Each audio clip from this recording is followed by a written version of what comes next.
Yun o, magandang gabi po sa inyong lahat. Ito po ang aking ulam ngayon. Ako na lang po ang hindi kumakain. Nagsikain na po silang lahat. Yan po. Sinigang na bangus po yan. Oh. Ang laki po niyan. Ito pa rin po yung nilagang talbos at meron pong tapa. Yan po yung tapa. At ito po, meron pong itlog na pula at kamatis. Yan po. Dami ko pong ulam. Yan po ang uulamin ko ngayong gabi.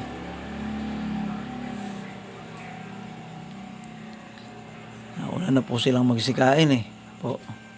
Pero ito po yung tinolang may talbos po, tapa. Tira na lang po nila yan. Pero marami pa po yan. Yan po yung kamatis Saka po yung itlog na pula, dalawa. Po yung ulam ngayon. Kain po muna tayo. Gandang gabi po sa inyong lahat. Po ay kakain muna.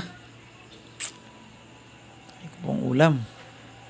Mamimili po ako dyan pero kung alin lang po yung pwede kong maubos. Po, kain po muna. Salamat po sa inyong lahat. Magandang gabi po. Muli sa susunod po.